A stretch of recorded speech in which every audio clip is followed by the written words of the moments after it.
எந்நாட்டவர்க்கும் இறைவா போற்றி. ஏகம்பத்துரையின் தாய் போற்றி, பாகம் பெண்ணுருவானாய் போற்றி. பராய்த்துறை மேவிய பரணே போற்றி, சிராப்பள்ளி மேவிய சிவனே போற்றி. காவாய் கனகத்திரளே போற்றி, கையிலை மலையானே போற்றி போற்றி. திருச்சிற்றம்பலம் தில்லையம்பலம். புழியர்கோன் வெப்பொழித்த புகழியர்கோன் கடல் போற்றி. ஆழிமிசை கல்மிதப்பில் அணைந்த பிரான் அடி போற்றி. வாழி திருநாவலூர் வன்தொண்டர் பதம் போற்றி. ஊழிமணி திருவாத ஊரர் திருத்தாள் போற்றி. தில்லைவாழந்தனரே முதலாக சீர்படைத்த தொல்லையதாம் திருத்தொண்ட தொகையடியார் பதம் போற்றி. கொல்லையவர் புராண கதை உலகறிய விரித்துரைத்த செல்வமணி குன்றத்தூர் சேக்கிழார் அடி போற்றி. ஈராண்டில் சிவஞானம் பெற்றுயர்ந்த மெய்கண்டார் இணைத்தால் போற்றி. நாராண்ட பல்லடியார்க்கு அருள் புரிந்த அருள் நந்தி நற்றால் போற்றி. நீராண்ட கடந்தை நகர் மறைஞான சம்பந்தர் நிகழ்த்தால் போற்றி.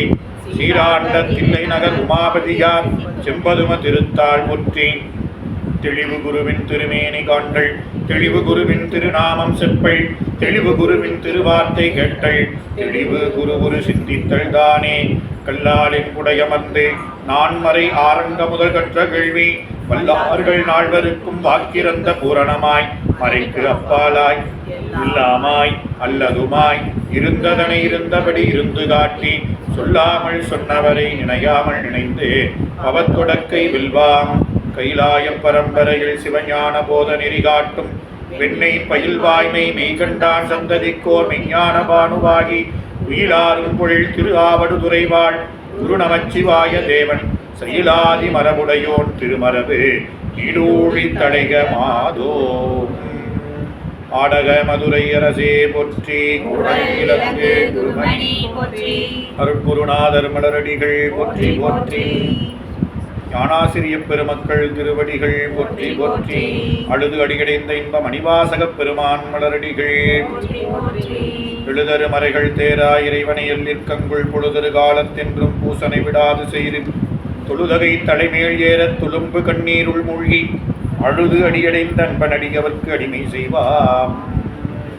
இல்லாமல்ல ஈர்த்தென்னை ஆட்கொண்ட அருள்தரும் அங்கையிற்கண்ணீர் தாயார்வன் ஆகிய நிறை செந்தமிழ் சொக்கநாத பெருமானுடைய திருவடிகளை மனமொழிமைகளாலே வணங்கி மகிழ்ந்து இச்சிறியேனை செந்நெறியிலே ஆற்றுப்படுத்தி வரக்கூடிய எந்தை பிரான் அருட்குருநாதருடைய திருவடி தாமரைகளை மனம் வாக்கு காயத்தினாலே வணங்கி இந்த ஞான வேள்விக்கு வித்திட்டு இருக்கக்கூடிய ஞானாசிரியர் பெருந்தகனுடைய பொன்னார் திருவடி கமலங்களை மனமொழிமைகளாலே வணங்கி மகிழ்ந்து எழுந்தருள் இருக்கக்கூடிய அடியார் பெருமக்களுடைய திருவடிகளையும் மனம் வாக்கு காயத்தினாலே வணங்கி இன்ப மணிவாசகப் பெருமான் திருவாய் மலர்ந்தருடைய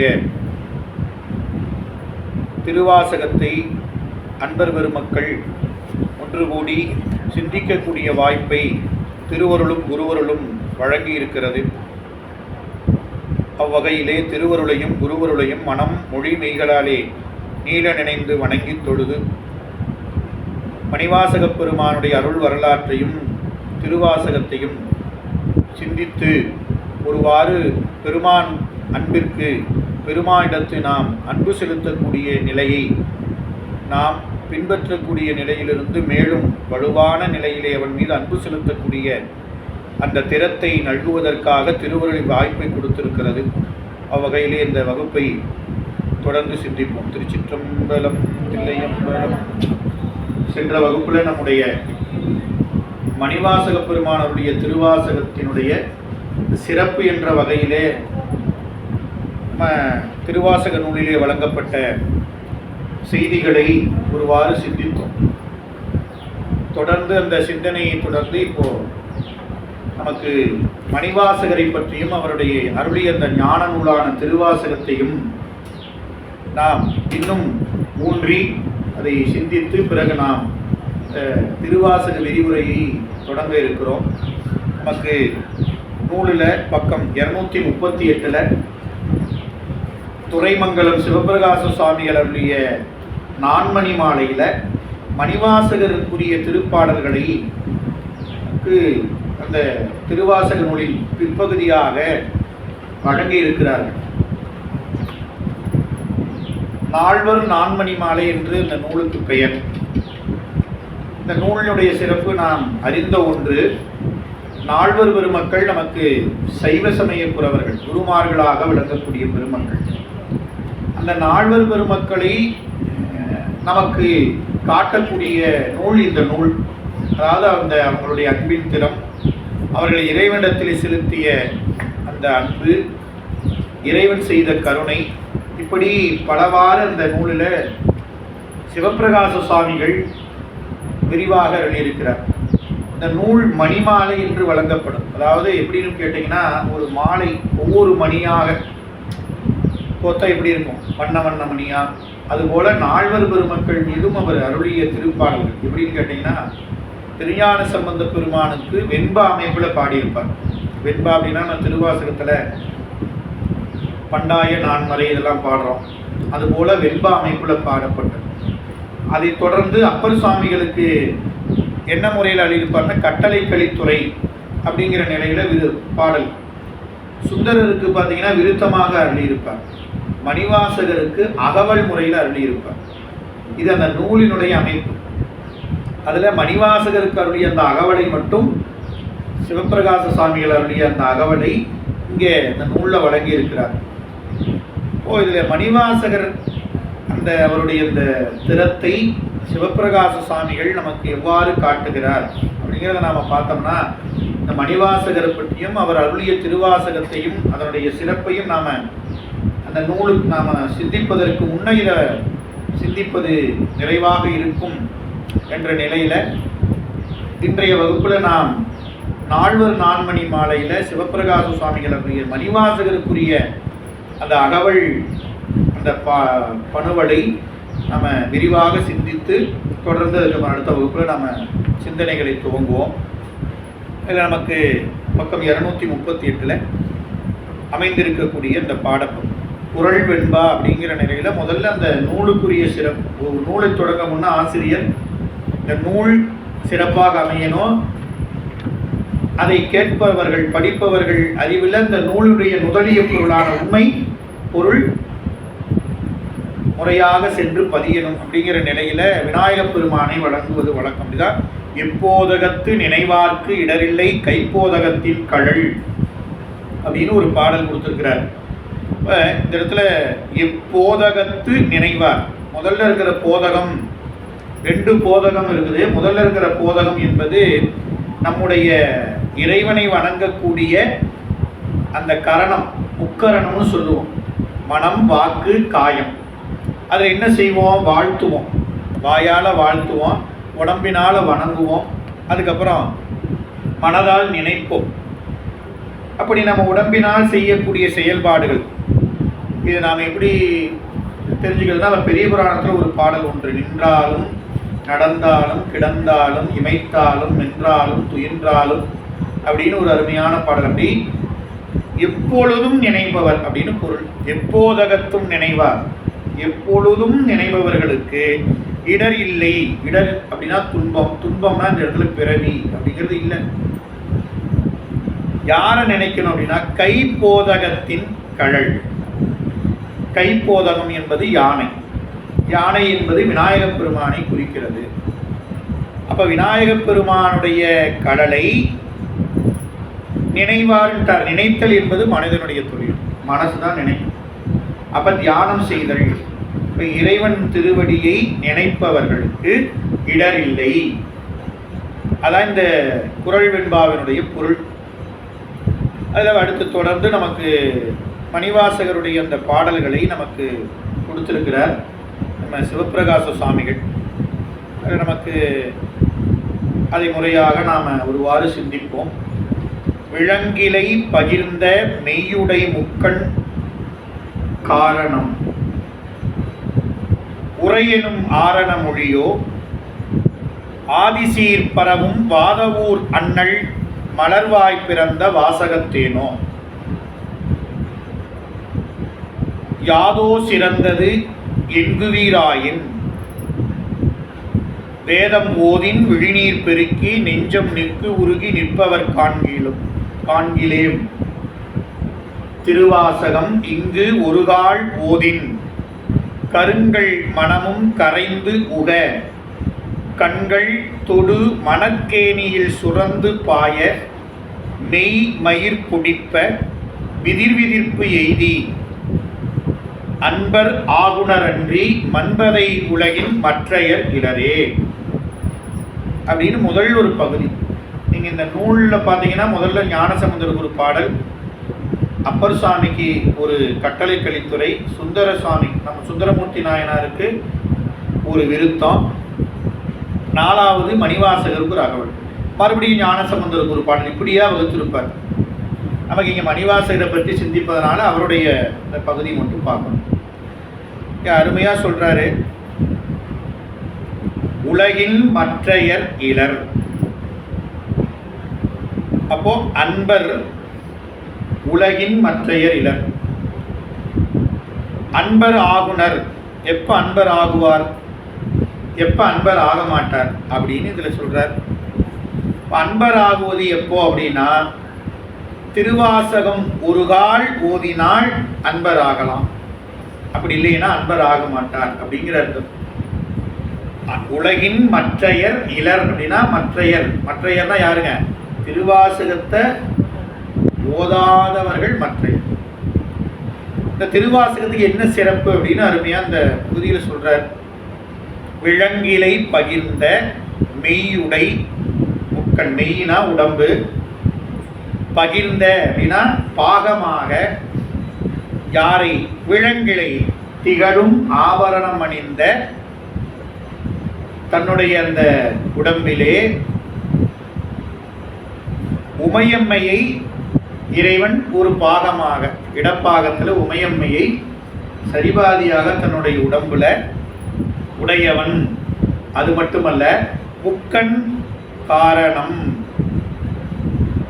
முக்கண் அப்படி சிவபெருமானுக்குரிய அடையாளம், சிவபெருமானுக்கே உரிய அடையாளம்னு சொல்லணும், வேற யாருக்கும் கிடையாது. முக்கண் என்பது நாம் ஏற்கனவே படிச்சிருக்கோம்.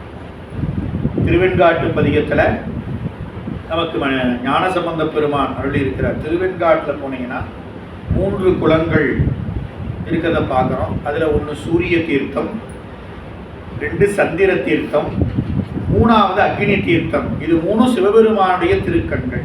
1 வலது கண் என்பது சூரியன், இடது கண் என்பது சந்திரன், நெற்றிக்கண் என்பது அக்னி அப்படின்னு பார்க்குறோம். முக்கண் காரண உரையெனும் ஆரண மொழியோ, காரணம் என்பது இடத்துல திருவா. 3 கண்களை உடைய உமையை இடப்பாகத்திலே சரிபாதியாக இடம் கொடுத்திருக்கக்கூடிய மாதுருப்பாகர், அவர் திருவாய் மலர்ந்தருளியது ஆரண மொழியோ சிறந்தது, வாசகத்தேனோ சிறந்தது அப்படின்னு ஒரு கேள்வி, 2 கேள்வி. சிறந்தது எது, அதுக்கு 2 விடை அவரே சொல்றார். அதாவது நீங்க ஆரண மொழியோ அல்லது திருவாசக தேனோ எது சிறந்தது அப்படின்னு 2 கொடுத்தார். அப்ப இந்த ஆரண மொழிங்கிறதுக்கு என்ன சொல்றாரு, யார் சொன்னது இந்த ஆரண மொழி அப்படின்னு பாருங்க. முதல்ல இந்த ஆரணம் அப்படின்னா வேதம். இந்த வேதம் மொழிந்தது இறைவன் தன்னுடைய திருவாக்கு. இங்கே தடுத்தாட்கொண்ட புராணத்தில் சேக்கிழார் அருமையாக சொல்லுவார். பித்தா பிறை சூடின்னு அவர் பாடுறதுக்கு முன்ன என்ன பாடுறதுன்னு கேட்குறாரு. அப்ப இறைவன் என்ன சொல்றாரு, மண்ணின் மேல் எம்மை சுற்றமில் பாடுக. ஏன் அப்படின்னா, அர்ச்சனை பாட்டே ஆகும், சிறப்பின் மிக்க அன்பு பொருந்திய சிறப்பின் மிக்க அர்ச்சனை என்பது எனக்கு அர்ச்சனைங்கிறது பாட்டு. என்ன பாட்டு, பாட்டுன்னு சொன்னா எந்த மொழியில வேணாலும் இருக்கலாம் இல்லையா. ஆகவே மண் மீது எம்மை சொற்றமிழ் பாடுக என்றார் தூமறை பாடும் வாயா. அதுதான் இங்க முக்கண் காரணம் உரையெனும் ஆரண மொழி. அப்ப தூய மறைகளை இறைவன் தன்னுடைய திருவாயினால் திருவாய் மலர்ந்து அருளியது வேதம். அது சிறந்ததா? இரண்டாவது, ஆதிசீர் பரம். வாதவூர் அண்ணல் மலர்வாய் பிறந்த வாசகத்தேனோ யாதோ சிறந்தது என்புவீராயின். இதுல ரெண்டுல எது சிறந்ததுன்னு கேட்டீங்கன்னா அதுதான் நீங்க கேட்டா அதுக்கு பதில் என்ன அப்படிங்கிறது சொல்றாரு. வேதம்னு சொல்லியிருக்கிறார் ஒண்ணு, ரெண்டாவது திருவாசகத்தேன் ரெண்டு. இதுல சிறந்தது எது? இது சிவபிரகாச சுவாமிகளுடைய நான்மணி மாலை, அவர் அருளிய அந்த நூல். இதில் அவர் திருவுருள் உணர்த்த அவர் எப்படி பார்க்குறார் அப்படிங்கிறத இங்கே பதிவு செய்கிறார். அதனால் அவர் வாக்கில் இப்போ நிறைய நாம நாழ்வு பெருமக்களை அருமையாக நமக்கு உணர்த்தி காட்டியவர் சிவபிரகாச சுவாமி. அப்போ இந்த இடத்துல ஆதிசீர்பரவும் வாதவூர் அண்ணல்னார். மணிவாசகர் என்னன்னு சொல்றாரு? முதல்ல சொல்றப்போ மணிவாசகரை முதல்ல குறிக்கிறப்போ அண்ணல் அப்படிங்கிறார். வாதவூர் அண்ணல், அண்ணல்னா தலைவர், வாதவூருக்கு தலைவர். ஊழியர் கோன்னா அரசன்னு சொல்றோம். அந்த மாதிரி வாதவூர் அண்ணல். அவர் ஏன் அண்ணல்னு சொன்னார் அப்படின்னா ஆதி சீர் பரவுகிறார். ஆதினா சிவபெருமான், ஆதி என்பது சிவபெருமான். அவருடைய கீர்த்தி புகழை துதி செய்யக்கூடிய வாதவூர் அண்ணல் மலர்வாய் பிறந்த வாசகத்தேனோ. அவர் மணிவாசனுடைய திருவாயை சொல்லும் பொழுது அப்படியே அந்த செங்குமுத மலர்வாய் அப்படின்னு பதிவு பண்றார். அப்போ ஒரு பக்கம் சிவபெருமான் திருவாய் மலர்ந்து அருளிய, சிவபெருமான் யாருன்னா முக்கட்பரமன், மாதுருபாகனாக விளங்கக்கூடிய சிவபெருமான் அப்படின்னு மறந்துடக்கூடாது. இந்த முக்கண்ணும் மாதுருபாகமும் எதை குறிக்கிறது?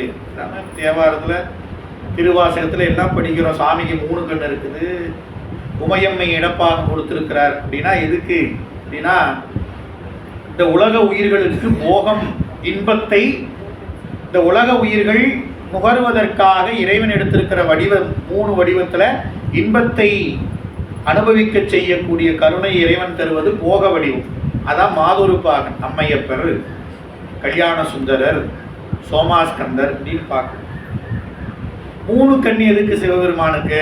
2 கண்ணு பத்தாது அப்படின்னா அவர் 1000 கண்ணை உடையவர்.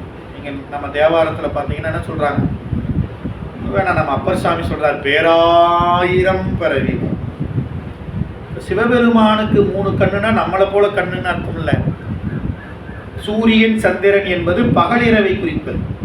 இப்போ நீங்கள் உலகம் இயக்கணும்னா என்ன வேணும்? சூரிய சந்திர வேணும். அதான் உலகம் இயங்கும். பகல் இரவு மாறி மாறி வரும். இப்படி பலகாலம் இருக்கக்கூடிய உலகத்தை சிவபெருமான் ஒரு நாள் ஒடுக்குவார். அந்த ஒடுக்கத்தை செய்வது எதுன்னா நெற்றிக்கண் அக்னி. அழித்தல்னா நம்ம உள்ள ஒடுக்குதல். அழித்தல்னா இல்லாம செய்யறதில்லை, எங்கிருந்து வந்ததோ அங்க கொண்டு ஒடுக்குவதுக்கு தான் அழித்தல். எங்கிருந்து தோன்றியதோ அங்கு ஒடுங்குவது. இதை சிவபெருமான் செய்வதுதான் அந்த முக்கண் தத்துவம். இப்படிப்பட்ட அந்த சீர்த்தி உடையவர் பெருமான். அவரே திருவாய் மலர்ந்தருடைய வேதம். அடுத்து மணிவாசக பெருமான். அப்பேற்பட்ட சிவபெருமானை அவனுடைய புகழையே சொல்லக்கூடிய மணிவாசகர் திருவாய் மலர்ந்தருடைய திருவாசகத்தேன். 2ல எது சிறந்ததுன்னு நீங்க கேட்டீங்கன்னா, நான் வேதம் படிக்கணும் அதை படிக்கணும் எல்லாம் சொல்றாங்க. எது சிறந்தது அப்படின்னு கேட்குறப்ப நமக்கு அருமையாக சொல்றாரு, வேதம் ஓதின். எது சிறந்ததுங்கிறதுக்கு விளக்க சொல்றார். வேதம்ங்கிறது என்ன அப்படின்னு நமக்கு தெரிஞ்சாதானே நம்ம அதை உணர முடியும். திருவாசகம்னா என்ன அப்படின்னு தெரிஞ்சுக்க போகிறோம் இந்த வகுப்பு. அதுக்கு தான் திருவாசகம் ஏற்கனவே நம்ம படிக்கிறோம், கேட்குறோம். அதில் ஒவ்வொரு முறையும் பாடுறப்ப இறைவன் ஒவ்வொருத்தருக்கும் ஒவ்வொன்று நிச்சயம் உணர்த்துவார். அதுதான் திருவாசகனுடைய சிறப்பு. நீங்கள் அந்த திருவாசகம் அவ்வளவு ஈர்ப்பு, அந்த உருக்கம். இப்போ வேதம் என்பது என்ன அப்படின்னு கேட்டிங்கன்னா, நம்ம வேதம் 4 வேதம்னு சொல்கிறோம். அது நமக்கு பொதுவாக பார்த்தீங்கன்னா அறம், பொருள், இன்பம், வீடு அப்படின்னு சொல்லக்கூடியது. ஞானசம்பந்தரே பாடுறார், அறம்பொருள் இன்பம் வீடு மொழிந்தவாயான் முக்கநாதி மேயது அப்படின்னு பாடுறார். இப்போ சிவபெருமான் வேதத்தை எதுக்கு சொன்னார் அப்படின்னா 4 நெறிகள். முதல்ல நம்ம வாழக்கூடிய நிலை அறம் தான் அடிப்படை. பிறவி எடுத்தா நம்ம வாழக்கூடியது எப்படி வாழணும் அப்படின்னா அறவாழ்வு வாழணும். அறம் அப்படின்னு அறத்துக்கு நிறையா நூல்கள் நமக்கு திருவள்ளுவர் சொல்லியிருக்கிறார், ஔவையார் சொல்லியிருக்கிறாங்க. இதெல்லாம் எல்லாருக்கும் பொதுவாக உயிர்களுக்கு வாழக்கூடிய பிறவியில் அவர்கள் வாழ்க்கை எப்படி வாழணும்னு சொல்வது அறம். அந்த அறம் வாழ்வில் முதல்ல அறம் தான் சொல்லப்படுகிறது, அப்புறம் தான் பொருள். பொருள் சொல்லிட்டு அறம் இல்லை, அறம் அந்த அறவாழ்வினால் ஈட்டக்கூடிய பொருள். இதுதான் என்னத்தை தரும்? வாழ்க்கையில இன்பத்தை கொடுக்கும். அப்படி வாழக்கூடிய வாழ்க்கையில அந்த வாழ்க்கை எதுக்காக? இன்பத்தை மட்டும் அனுபவிக்கிறதுக்கு இல்லை, வீடு வேரை எய்துவதற்காக கொடுக்கப்பட்டதுதான் பிறவி. இப்போ நம்ம அறம் பொருள் இன்பம் வரலும் நம்ம ஒத்துக்குவோம். உலகில் பொதுவாக அடுத்தது 4வதுன்னு வர்றப்ப வீடு கொடுங்க சாமி, அது இங்கே நான் வாழ்கிறதுக்கு நல்ல வீடா, மாளிகை ஒரு 3 அடுக்கு 4 அடுக்கு 2 அடுக்கு கொடுங்க அப்படின்னு கேட்குற வீடு இல்லை. இது சிவபெருமான் திருவடி நீழல்ங்கிற வீடு. உயிர்கள் பிறவியை விடக்கூடிய இடம், விட்டு போகக்கூடிய இடத்துக்கு வீடு அப்படின்னு பேர். இதுதான் வேதம் சொல்லுது. அதில் வேதத்தில் எப்படி நாம் ஒரு சட்டம் இருந்தால் விதிவிலக்கு உண்டு, இதெல்லாம் உண்டு இல்லையா? அதுபோல வேதத்தில் பெருமான் நிறைய விதிவிலக்குகள்லாம் கொடுத்துருக்கிறார். இது மாதிரி வேதங்கள் பல வகையாக நம்ம சென்ற வகுப்புல சொன்ன மாதிரி ஒவ்வொருவருக்கும் ஒவ்வொரு வகையான அறங்கள் வேதத்தில் இறைவன் வகுத்திருக்கிறான். இந்த வேதங்கள் இறைவன் திருவாய் மலர்ந்தருள அதை கேட்டு பிறகு அதை சொல்ல அதை கேட்டு இப்படிதான் வந்தது வேதம். வேதங்கள் நாம நினைக்கிற மாதிரி நூல் வடிவு கிடையாது, வாய்மொழி. நீங்க சிவபிரகாச சாமிகள் சொல்றப்பே சொல்லியிருக்கிறார், ஆரண மொழியோ அப்படின்னார். இந்த மொழிந்த வாக்கினால் சொன்னாரு, அதை கேட்டவர்கள் அதுக்கப்புறம் அதை அவங்க மாணவர்களுக்கு சொல்ல அவங்க கேட்டு இப்படியே கேட்டு கேட்டு வந்தது தான். இன்னைக்கு வேத பாடசாலை போனீங்கன்னா அவங்க வாக்கு சொல்ல சொல்ல அவங்க கேட்டு தான் மனப்பாடம் பண்றதை பார்க்க முடியும். இன்னைக்கு ஏதாவது அதுக்கு துணையா ஏதாவது நூல்கள் அப்படிங்கிறது அவங்களா செஞ்சுக்கிட்டு தான் இருக்குமே தவிர வாய்மொழியாக சொல்ல கேட்பது தான் அந்த முறை அப்படிங்கிறத பார்க்குறோம். இப்போ திருவாசகத்தேன் என்பது இறைவன் புகழை வாய் மலர்ந்தருளினார் மணிவாசகர். இதில் 2ல் எது சிறப்பு, சிறந்தது எது யாதோ அப்படின்னு கேட்டால் வேதம் ஓதினாள் விழிநீர் பெருகி நெஞ்சம் நெக்கு உருகி நிற்பவர் காண்கிலேன். ஒருகால் அப்படின்னு கீழே சொல்றார். அப்பனா இந்த இடத்துல என்ன பொருள்னா பலகால் வேதம் ஓதினாலும் நீங்க இவர் சிவபிரகாச சாமிகள் சொல்றது ஏதோ வேதத்தை பத்தி இங்க குறைவா சொல்றாரு திருவாசகத்தை நாம அப்படின்னு இல்லை. அவர் என்ன சொல்றாரு, மெஜாரிட்டி நீங்க அதிகப்பட்டு நீங்க வேதம் ஓதினால், நிறைய பேர் வேதம் ஓதுறாங்க பார்க்குறோம், ஆனால் யாருக்கும் கசிவு வராதான வரும், ஆனால் எல்லாருக்கும் வருமா அப்படின்னா தெரியாது. ஆனால் திருவாசகத்தை போய் சாமி முன்னால் வந்து நமச்சிவாய வாழ்க நாதந்தாள் வாழ்கன்னு இறைவன் நினைச்சிங்கன்னா சிவபுராணத்தை முடிக்கிறதுக்குள்ளே கண்ணிலிருந்து ஒரு சொட்டு கண்ணீராவது கண்டிப்பாக வந்துடும், பள்ளியினாலும் தேங்கி நிற்கும். இது அனுபவம். அதான் இந்த செய்தி நூலில் சொல்கிறது. நாம் வந்து இங்கே வேதத்துக்கும் திருவாசகத்துக்கும் நாம் வந்து பட்டிமண்டபம்லாம் இல்லை. அதை என்ன சொல்கிறாரு, பலகால் ஓதினாலும் நம்ம கண்ணீர் கசிந்து நிற்பவரை காண்பது அரிது, காண்கிலேம். பார்க்கவே முடியாதுன்னு சொல்லல, அரிது காண்பது. ஆனால் வேதம் ஓதி கசிப்பவர்கள் இருக்கிறார்கள், ஆனால் அரிது. ஆனால் ஏன் நெஞ்சம் உருகினால் என்ன வரும், விழிநீர் பெருகும். அப்ப நெஞ்சம் உருகி விழிநீர் பெருக்கி நிற்பவர் காண்கிலேன். அப்ப நெஞ்சத்தை உருக்கணும், உருக்கம் இருந்தா அந்த உருக்கம் என்ன ஆகும், எப்படி வெளிப்படும்னா கண்ணீராக வெளிப்படும். திருவாசகம் இங்கு ஒருகால் ஓதின், திருவாசகத்தை ஒருகால் ஒரு தடவை ஓதுனாலும் சரி, பலகால் வேணாங்க, ஒரு கால் ஓதின் கருங்கள் மனமும் கரைந்து உக.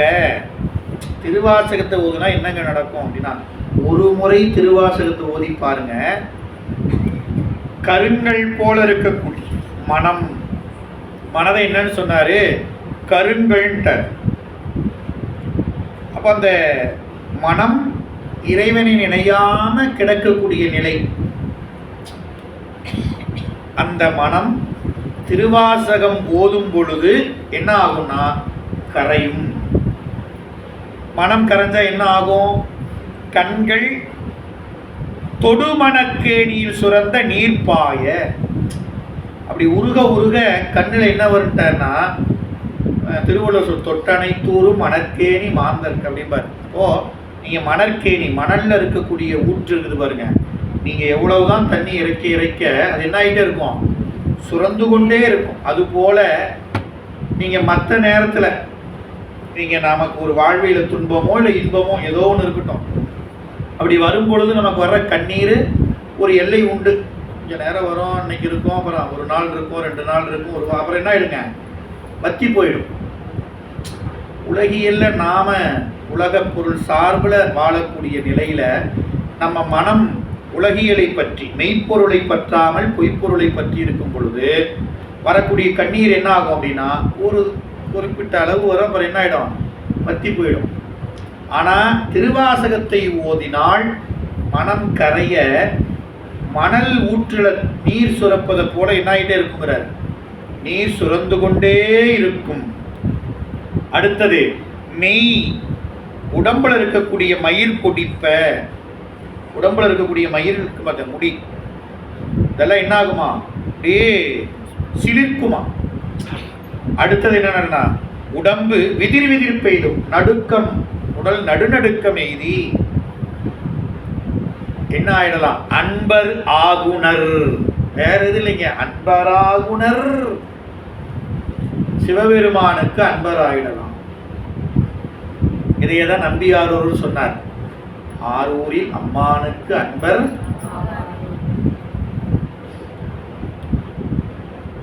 அதுபோல இங்கே திருவாசகத்தை ஓதினால் அன்பர் ஆகலாம்.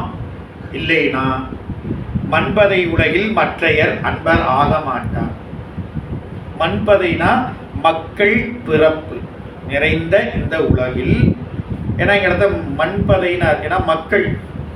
ஏன்னா இப்ப இந்த மனம் வாக்கு காயம் என்பது மனித பிறவியில தான் நாம இறைவனை நினைந்து உருகி அவனை அடைய முடியுமே தவிர, ஏதோ ஒரு சில நிலையில நமக்கு சில விதிவிலக்குகள் உண்டு, நம்ம அதை பார்க்கலாம். ஆனால் அதிகபட்சம் இறைவனை அடைவதற்கு மனித பிறவி மட்டும்தான் வாய்ப்பு. அதனால தான் இந்த இடத்துல இத்தனையும் சொல்றாரு. அப்போ வேதம் என்பது மொழிந்தது, எழுதப்படுவதல்ல, கேட்கப்படுவது. திருவாசகம் எனும் தேன் மணிவாசகர் மொழிந்தது, இறைவன் கேட்டது மட்டுமல்ல, எழுதி கொண்டது. வேதத்தை மொழிந்தவர் சிவபெருமான். சிவபெருமானுடைய அடியார், ஆண்டவன் அருளியது வேதம், அவனுடைய அடியார் அருளியது திருவாசகம். அப்ப யாதோ சிறந்தது அப்படின்னு அவர் விடை சொல்லல, உங்ககிட்ட விட்டுட்டார். அதனால அந்த கேள்விக்கு விடை நீங்க தான் முடிவு பண்ணணும்.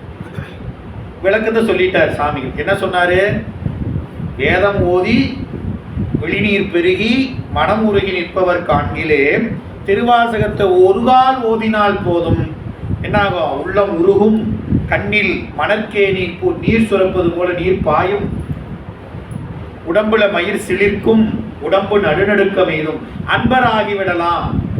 எது சிறந்ததுன்னு நீங்க தெரிந்து எடுத்துக்கொள்ளலாம். அடே அப்படிங்கிற பகுதியில முடிச்சேன். அடுத்தது 2வது பகுதியில் சொல்றார், 4 வரி. பெருந்துரை புகுந்து பேரின்ப வெள்ளம் மூழ்கிய புனிதன் மொழிந்த வாசகமே வாசகம். அதற்கு வாட்சியம் தூசகல் அல்குல் வேய்த்தோல் இடத்தவனே. அடுத்த பகுதியில் என்ன சொல்றாரு? வாசகம்னா எது தெரியுமா?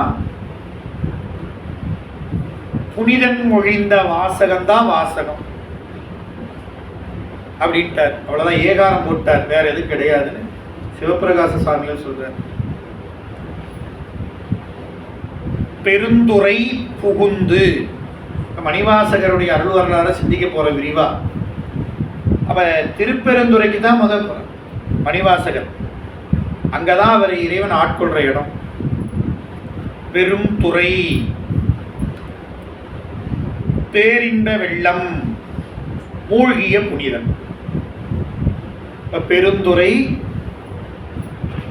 பேரின்ப வெள்ளம், அதுல மூழ்கன ஒரு புனிதன், 3 சொல்றார். அப்ப வெள்ளம் என்பது என்னன்னா நீர், நீர்ல தான் மூழ்கிறார். நீர் எங்க இருக்குது? பெருந்துறையில் இருக்குது. பெருந்துறை என்பது கடல், அதில் இருக்கக்கூடிய நீர் என்பது பேரின்பமாகிய வெள்ளம். அந்த வெள்ளத்துல மூழ்கியவர் தான் மணிவாசகர். வெள்ளத்துல மூழ்கியவர். நீங்க கடல்ல எப்படி இருக்குது, இங்க முத்து எடுக்கிறவங்கலாம் முத்து குளித்தல்னு பேர் அதுக்கு. அவங்கள பார்த்தீங்கன்னா தெரியும், கடலினுடைய அடிமட்டம் இந்த நிலப்பரப்பு வரலும் போய் அந்த முத்து எடுப்பாங்க. அது போல் என்ன பண்ணாரா மணிவாசகர்? மூழ்கினார். அப்படி மூழ்கியதனால் அவர் மூழ்கியதனால் என்ன ஆயிட்டாரு? புனிதன் ஆயிட்டார். புனிதனாகி மொழிந்த வாசகமே வாசகம். அது என்னங்க வாசகம் அப்படின்னா, ஒவ்வொன்றும் மாணிக்கம் போன்றது. இது மணிவாசகரே சொல்றார், மாசின் மணியின் மணிவார்த்தை பேசி அப்படின்னு அவரே சொல்றார். அப்ப மாணிக்கத்தை பற்றிய வாசகம். ஒவ்வொரு வாசகமும் மாணிக்கம், ஒவ்வொரு எழுத்தும் மாணிக்க மணி போலன்ட்டு, ஒவ்வொன்றும் மாணிக்கம் போன்றது. பேரின்ப வெள்ளம் அப்படின்னு சொன்னாரு, பெருந்துறைன்னு சொன்னாரு. அது பின்னால நமக்கு இன்னும் விரிவா சொல்ல போறாரு. இப்ப இந்த பேரின்ப வெள்ளம்ங்கிறது இறைவனுடைய அருள் வெள்ளம், அது தூய்மை உடையது. அந்த வெள்ளம் என்னைக்குமே தெவிட்டாத வெள்ளம், அதான் முக்கியம். நம்ம எதை அனுபவிச்சாலும் என்னங்க, எல்லாருக்கும் ஒரு லிமிட் இருக்குது, ஒரு எல்லை உண்டு இல்லையா? அது வரலும் தான், அதுக்கப்புறம் அது நிற்காது, அப்படியே மாறிக்கொண்டே இருக்கும். நாம் அனுபவித்தோம், குழந்தையா இருக்கிறப்ப நாம் ஒரு பெற்று அனுபவித்த இன்பம் எனக்கு இதுதான் பிடிக்கும் அப்படின்னு நினைச்சோம். கொஞ்ச காலம் என்ன பண்ணிட்டாத, அது மாறி போச்சு, அதை விட்டாச்சு, அடுத்தது. இப்படியே நம்ம வளர வளர என்ன ஆகும், நம்மளுடைய அந்த பற்றுதல் மாறிக்கொண்டே இருக்கு, நிலையில்லாம.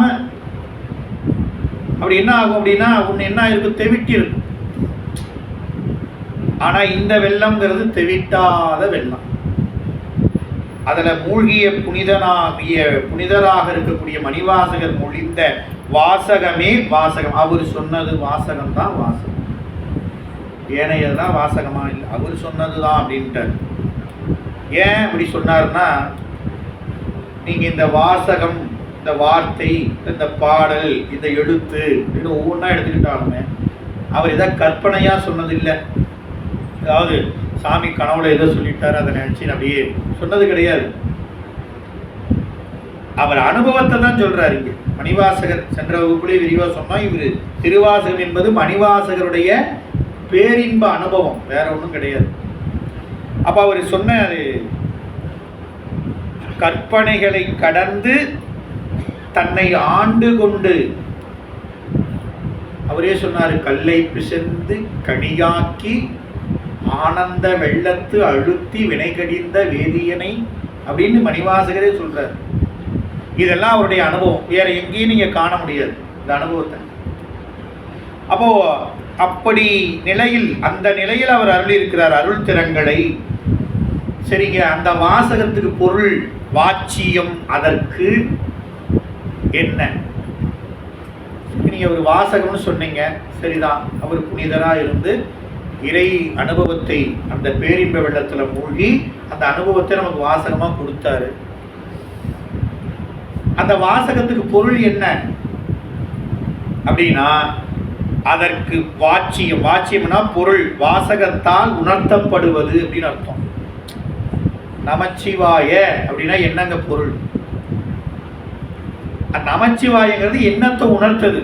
நான் மா அப்படின்னு ஒவ்வொன்றா பிரிச்சு பார்த்தா என்ன பொருள், என்னத்தை உணர்த்துது அந்த வார்த்தை வாசகம் அப்படின்னா, தூசகல் அல்குல் வேய்த்தோல் இடத்தவனே அதற்கு வாச்சியம். இந்த வாசகத்துக்கு வாசகம் உணர்த்துவது எதுனா சிவபெருமானை உணர்த்துவது மணிவாசகருடைய வாசகம். அதான் இந்த பகுதியில் சொல்றார்.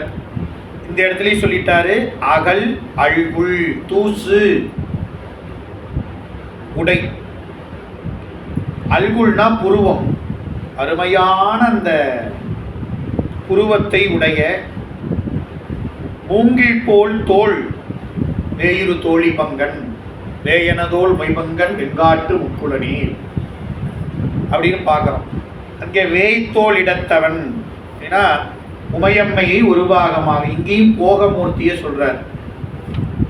நீங்க சிவபெருமானை மணிவாசகர் பாடும்பொழுது எப்படி பாடுறாரு? அம்மையே அப்பான்னு பாடுறாரு, வேயனதோல் உமை பங்கன்னு பாடுறாரு. எல்லா அருளாளர்களும் அப்படிதான் பாடுறாங்க. இதுதான் முதல் நிலை. உயிர்களுக்கு இறைவன் கருணை செய்யும் பொழுது எப்படி செய்வார்? நேராக வந்த உடனே வாங்க வந்தீங்களா, சரி, முக்தி பெறுவது தான் நமக்கு வேலை, சரியா அப்படின்னு சொல்லி நாம் முக்தி பெறுவதை பார்க்கணும் அப்படின்னு அதெல்லாம் சொல்லிட்டு நாம் அதெல்லாம் கிடையாது சார், நாளைக்கு நான் காலையில் வேலைக்கு போவேன், அதெல்லாம் கிடையாது, முக்தி பெறுவது தான் வேலை சார், எனக்கு மனைவி, அதெல்லாம் கிடையாது அப்படிலாம் சொல்ல முடியாது. முதல்ல என்ன பண்ணுவார் இறைவன்? முதல்ல நமக்கு இந்த பிறவியை கொடுத்து, தாய் தந்தையர் அதை முதல்ல பிறவி கொடுத்து, அதுக்கப்புறம் எல்லாத்தையும் கொடுத்து எல்லா இன்பத்தையும் முதல்ல நுகர செய்வார். இங்கே சிவபெருமான் முக்தி தரார், நாங்கள் அந்த சிவபெருமானை கொடுத்தா முக்தி தருவார்ன்றது, வேற எதையும் தரமாட்டாருன்னு நினைச்சிடும். ஒரு காலத்தில் அப்படிதான் இருந்தது. ஐயோ சிவபெருமானா, சிவபெருமான் படத்தை வச்சிருந்தா சிவன் கோயிலுக்கு போற அப்படிங்கிற காலமெல்லாம் இருந்தது. ஏன் அப்படின்னா அவன் கருணையை தெரியல. இன்னைக்கு அப்படி இல்லை. பெருமான் கருணையினால அருளாளர்கள் அவதாரம் செய்தார்கள். அங்கங்கே இன்னைக்கு சிவ வழிபாடானது தழைத்து ஓங்கிக் கொண்டிருக்கக்கூடிய வாய்ப்பை நாம் தவத்தினால் பெற்றிருக்கிறோம். இப்போ சிவபெருமான் போகியாகவும் இருப்பான். அது மட்டும்தானாங்க? இல்லை. எதுக்கு இதை செய்யறான் அப்படின்னா, இதையெல்லாம் அனுபவித்து ஒரு காலத்தில் அவனை உணர்வதற்குரிய ஞானத்தை பெறணும். அந்த ஞானத்தை தரும் பொழுது சிவபெருமான் யோகியாக இருக்கிறார், கல்லாலின் புடையமர்ந்து. அப்ப இறைவன் உயிர்களுக்கு அருளை வழங்கக்கூடிய திறம் ரெண்டு. ஒன்று போக வடிவம், இன்னொன்று வேக வடிவம். ரெண்டு வடிவத்திலேயே இறைவன் உயிர்களுக்கு அருளை வழங்குகிறான். எதுக்குங்க ரெண்டு அருள்? அருள்னு ஒரே தடவை எல்லாத்துக்கும் செஞ்சுட்டு போக வேண்டியதானே அப்படின்னா அப்படி கிடையாது. இது மரக்கருணை அறக்கருணைன்னு ரெண்டு சொல்றாங்க நூல்ல. இறைவன் செய்யக்கூடிய அருள் போக வடிவம், வேக வடிவத்தில் செய்யறார். போக வடிவத்தில் செய்யறது அறக்கருணை. அறவிடையில் வருகிறார் சிவபெருமான். ஞானசம்பந்தருக்கு ஞானப்பால் புகட்டினார். நாயன்மார்கள் எல்லாம் ஆட்கொண்டு தன்னோடு சேர்த்து கொள்ளும் பொழுது, வீடு பேறு தரும் பொழுது அம்மையப்பராக வந்தார். இதே அப்படியே இன்னொரு கருணை இருக்குது. அது என்னன்னு பார்த்தீங்கன்னா, அப்படியே நமக்கு பார்க்கும் பொழுது மாறுபாடா தெரியும். சிவபெருமான் பிரம்மாவுடைய தலையை கிள்ளினார். அப்புறம் திருமாலை திருமால் தோலை சட்டையாக உரித்து போர்த்து கொண்டார். தக்கனுடைய தலையை அறுத்தார். சலந்தரனை பிளந்தார். யானையை உரித்தார். இப்படின்னு பார்க்குறோம். உந்தியார்ல மணிவாசகர் மரக்கருணையை பூரா சொல்லியிருக்கிறார். அதை சொல்லிட்டு அதுக்கப்புறம் இன்னொரு பதிகத்தில் ஒரு பாடலை சொல்றாரு. எதுக்குங்க இதை செய்தார்னா, தூய்மைகள் செய்தவா அப்படின்னார். இப்போ நாம் அதை பார்க்குறப்ப என்னடா சிவபெருமான் இப்படிலாம் தோலை உரிச்சிடுவார், தலையை வெட்டிடுவார், கையை ஒடிச்சிடுவார், பல்ல பேர்த்துடுவார், காமன் தன் பல் அப்படின்னு நாமகள் நாசி பிரமன் சிரமன் பட அப்படிம்பார். சூரியனார் தொண்டை வாயினில் பற்களை வாரி எரித்தவார். யாருக்குங்க மரக்கருணை, யாருக்கு அறக்கருணை? அறவழியில் நின்று இறைவனை உணர்ந்து வாழக்கூடிய அந்த உயிர்களுக்கு இறைவன் அறக்கருணையே செய்வார். அவனை மறந்து செருக்குடைய ஆன்மாக்களுக்கு இறைவன் மரக்கருணை தான் செய்வார். இது இருக்குன்னா அவங்களையும் நல்வழிப்படுத்தணுங்கிற கருணை. எடுத்துக்காட்டா இங்க பள்ளிக்கூடம், அதுல வகுப்பு, அதுல ஆசிரியர், மாணவர்கள். அந்த ஆசிரியர் எல்லா மாணவர்களையும் அடிப்பாரானா? அடிக்க மாட்டார். ஒரு சில பேர் என்னங்க எப்ப பாரு இந்த வாதியார் என்னையும் அடிக்கிறார் அப்படின்னு என்ன அர்த்தம்? அவனை நல்வழிப்படுத்தணும். எப்படியாவது அவனையும் இந்த பாடத்தை படிக்க செய்து பரீட்சையில மதிப்பெண்கள் பெற்று அடுத்த வகுப்புக்கு எப்படியாவது இவனை அனுப்பணும், தேர்ச்சி பெற செய்து அனுப்பணும்னு தான் என்ன பண்ணுவாரு? வாதியார் அடிக்கிறார். அப்படியே வீட்டுக்கு வந்தா குழந்தைங்க அம்மா அப்பா அன்பு செலுத்துவாங்க. அப்புறம் என்ன பண்ணுவாங்க? ஒரு நேரத்துல இப்படி போட்டு அடிக்கிறாங்க அப்படிங்கிறோம். எதுக்கு? தாய் தந்தையர் எதுக்கு அடிக்கிறாங்க குழந்தை அப்படின்னா, குழந்தை நன்மை கருதி தான் செய்யறாங்களே ஒழிய வேற ஒண்ணும் இல்லை. அந்த குழந்தையை தண்டிக்கணும்னு நம்மளுக்கு நோக்கம் இல்லை. அதுபோல இறைவன் செய்யக்கூடிய கருணைக்கு மரக்கருணைன்னு பெயர். அதான் இந்த இடத்துல வேய்த்தோல் இடத்தவன். அப்ப போக நிகழ்வை இங்க சொல்றார். அப்ப போகமயமாக இருக்கக்கூடிய சிவபெருமான், அந்த சிவபெருமானை உணர்த்தக்கூடிய வாசகம் திருவாசகம். சிவபெருமானை உணர்த்தக்கூடிய வாசகமே வாசகம். நீ ஒரு சொல், ஒரு வாசகம், ஒரு வாக்கியம் அப்படின்னா என்ன இருக்கணும்? அது பொருளுடையதாக இருக்கணும். செறிவு, அதை உணர்த்தக்கூடியதாக இருக்கணும். ஏதாவது பொருளை அப்படி பார்த்தீங்கன்னா அதுல முதல்ல இருக்கிறது எதுன்னா திருவாசகம். திருவாசகம் தான் சிவபெருமானை உணர்த்தும். அது எப்படி உணர்த்துவதுன்னு தெரிஞ்சுக்கிறதுக்கு தான் நம்ம இந்த வகுப்பை சிந்திக்கிறோம். அடுத்த பகுதியில் சொல்றார் பாருங்க. கடல் நிற வண்ணன் கண்ணொன்று இடந்து மறைச்சிலம்பரற்றும் மலரடிக்கு அணிய பரிதி கொடுத்த சுருதி நாயகருக்கு முடிவிளக்கு எரித்தும். பரிதி கொடுத்த சுருதி நாயகருக்கு கடிமலர் கோதை சுரிகுழல் கருங்கண் துணைவியை அழித்தும்.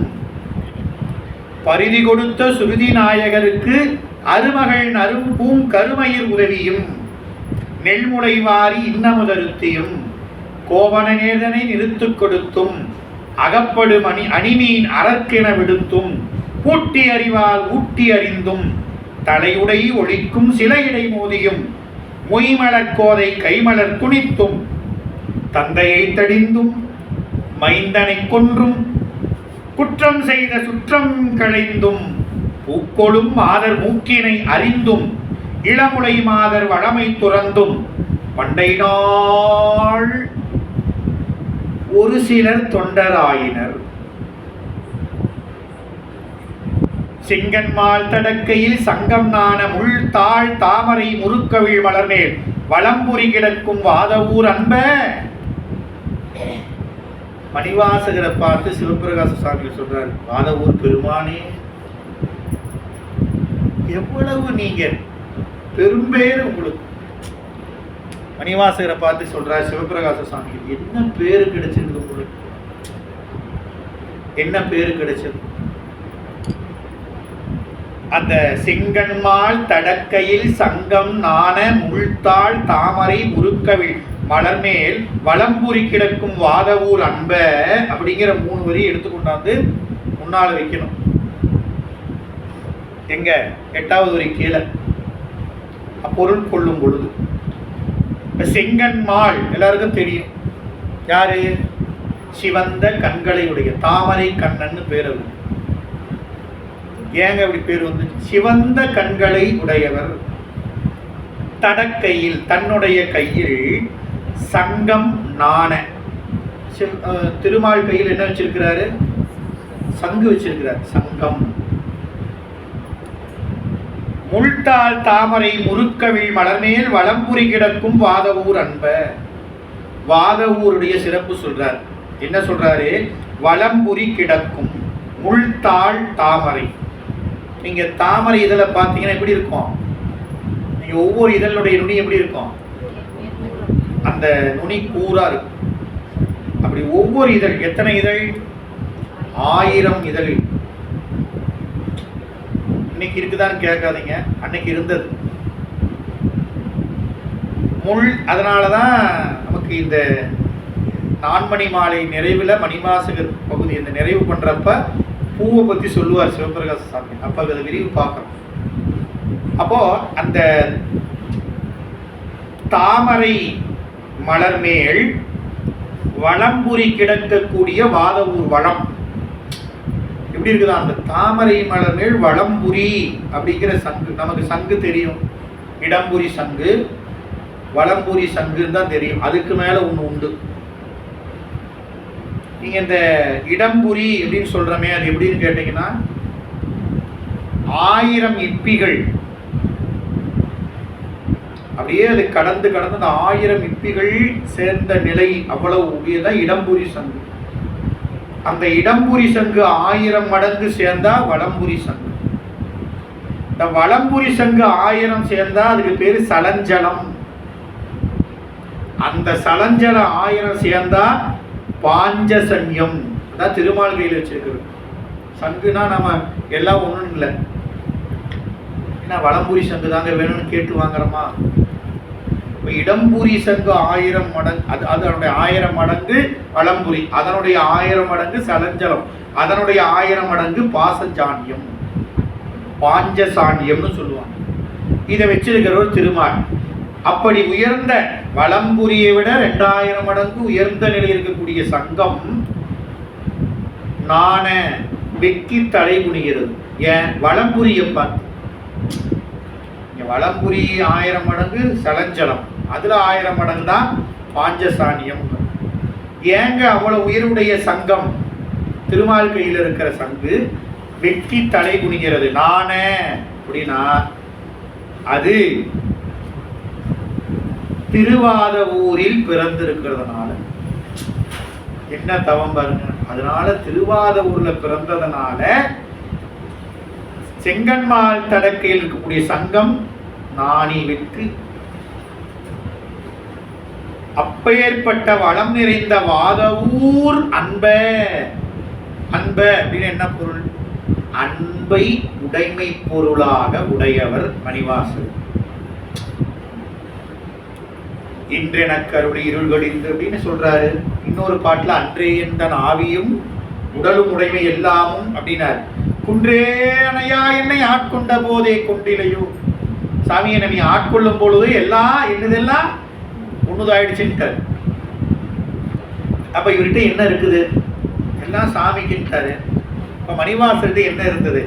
அன்பு. அன்பை மட்டும், அன்பையே உடைமை பொருளாக உடையவர். வாதவூர் அன்ப கடல் நிற வண்ணன் கண்ணொன்று இடந்து மறைச்சிலம்பரற்றும் மலரடிக்கு அணிய பரிதி கொடுத்த சுருதி நாயகர். சாமி அன்னைக்கு ஒரு நாள் கடல் நிற வண்ணனாக இருக்கக்கூடியவர். திருமாலுடைய நிறம் நீல நிறம், கடலுடைய நிறம் நீல நிறம். அந்த நீல நிற வண்ணத்தை உடையவர் தன்னுடைய கண்ணில் ஒரு கண்ணை இடந்து, தன்னுடைய கண்ணை பெயர்த்து மறைச்சிலம்பரற்றும் மலரடிக்கு அணிய இறைவன் திருவடி சிலம்பு ஒழிக்கும். அந்த சிலம்பு என்ன? மறைச்சிலம்பு. வேத மறைனா வேதம். அந்த சிலம்பு ஒழிக்கும். அப்பேற்பட்ட சிலம்பு ஒழிக்கக்கூடிய இறைவனுடைய மலர் போன்ற திருவடிக்கு அணியாக திருமால் தன்னுடைய கண்ணை பெயர்த்து அணிவித்தார். அப்படின்னு எங்க நடந்தது அப்படின்னா திருவேலிமலையில நீங்க காணக்கூடியது. நம்ம தேவாரத்துல அருளி இருக்கிறார்கள் அருளாளர்கள். 1000 பூக்கொண்டு ஒரு பூக்குறைய கண்கண் இடந்து திருவடி மேல் சாத்தலுமே சக்கரமார் கருளியவாறு மணிவாசகரை பதிவு பண்றார். சாமி நீங்க பாடின மாதிரி அன்னைக்கு ஒருத்தர் ஒரு தொண்டு செஞ்சார். அவர் யாரு? திருமால். அவர் ஒருத்தர் மட்டும் சொன்னார். அப்புறம் அவரு தன்னுடைய கண்ணையே மலராக உன் திருவடிக்கு வச்சார், சிவபெருமான் திருவடிக்கு. அதற்கு இறைவன் என்ன கொடுத்தார்னா பரிதி கொடுத்த சுருதி நாயகர். சுருதினா வேதம், வேத முதற் பொருளாக விளங்க சுருதி நாயகர், வேத முதற் பொருளாக விளங்கக்கூடிய இறைவன் தன் திருவடியில் திருமால் தன்னுடைய கண்ணை பெயர்த்து அணிவிக்க அதற்காக பரிதி கொடுத்தார். பரிதினா சக்கரம், சக்கரத்தை கொடுத்தார். சக்கரப்படை. இங்க திருமாலுக்கு ஒரு கையில சங்கு, ஒரு கையில இது இரண்டையும் இறைவன் கொடுத்தார். அப்படி இறைவன் அந்த தொண்டிற்கு சக்கரப்படையை கொடுத்தார். இது திருமால் செய்த தொண்டு. எதுக்கு செஞ்சார் அவரு? அதான் வாங்கினார்ல, அதுக்குதான். சிவபிரகாசம் என்ன நுட்பமா சொல்லியிருக்கிறாரு பாருங்க. நீ பின்னால் அடியார் தொண்டை சொல்ல போறாரு, எத்தனை பேர் சொல்றாருன்னு பார்க்கணும். இங்க சொன்னது ஒருத்தர் செஞ்ச தொண்டு, இதுக்கு மேல சொல்ல வேணாம். ஏன்? அட ஏங்க, அவங்க எதுக்கு வந்து செஞ்சாங்க? ஏதோ ஒன்று கேட்டு, அதான் பொருள். சிவபெருமான் கண்ணை வந்து பெயர்த்து மலர அணிவிச்சாரு. அணிவிச்ச உடனே என்ன கேட்டாச்சு? அடடா, உன்னுடைய பூசையில மகிழ்ந்தும் உனக்கு என்ன வர வேணும் அப்படின்னு கேட்டார். இப்போ அவர் மணிவாசகர் மாதிரி, இல்லை அப்பர் சாமி மாதிரி, இல்லை 63 நாயன்மார் மாதிரி, சாமி எனக்கு எதுவும் வேணாம், இன்பமே என்னுடைய அன்பே அப்படின்னு கேட்டாரா திருமால்? இல்லை பிரம்மா கேட்டாரா, இந்திரன் கேட்டாரா, இல்லை யாரு கேட்டாங்க? அவங்க எதுக்கு போன? அது மணிவாசகரே சொல்றாரு. விண்ணுலகத்தில் இருக்கக்கூடிய தேவர்கள் வாழ்த்துவதும் வானவர்கள் தாம் வாழ்வான். சரி, ஒண்ணு தான் வாழ்வதற்காக சிவபெருமானை வானவர்கள் வாழ்த்துவார்கள். இரண்டாவது, தம்மை எல்லாம் தொழ வேண்டி வாழ்த்துவார்கள். ரெண்டு சொன்னார். ஒண்ணு நான் வாழணும், இன்னொன்னு எல்லாரும் என்ன வாழ்த்தணும். ரெண்டே விஷயம்தான். தேவர்கள் சிவபெருமானை வழிபடுவதற்கு காரணம் ரெண்டு தான். இதுக்கு இல்லைன்னா இதுக்கு ரெண்டு தான். அதனால தாம் வாழ்வதற்கு கேட்டகிரி தான் இது. சக்கர வேணுசாமி அப்படியே இருந்தா வச்சுக்கோ. சலந்தரனை பிளந்த போது பார்த்தாரு, இது வேணும் நமக்கு நினைச்சாரு. சிவபெருமான் போய் ஏங்க அவருக்கு அர்ச்சனை பண்ணனா அவர் மனமகிழ்ந்து கேட்டதெல்லாம் கொடுத்துருவார். அசுரர்களுக்கே கொடுக்கிறார் அத்தனை வரத்தை, நமக்கு தரமாட்டாரு. திருமால் நேரம் எங்க வந்தாரு? கைலாயெல்லாம் போகல, இந்த மண்ணுக்கு வந்தார், வீழிமழல். அப்படி திருமால் செய்த தொண்டுக்கு இறைவன் கொடுத்த கருணை.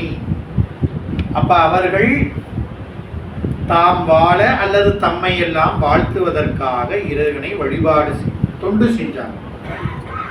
அடுத்து சொன்னார் பாருங்க, இது ஒண்ணு ஒரு பக்கம் வச்சுக்கோங்க. அடுத்தது சொல்றாரு பாருங்க, சுருதி நாயகருக்கு முடிவிளக்கு எரித்தும். இவர் எதுவும் கொடுக்கல. பரிதி கொடுத்த சுருதி நாயகருக்கு,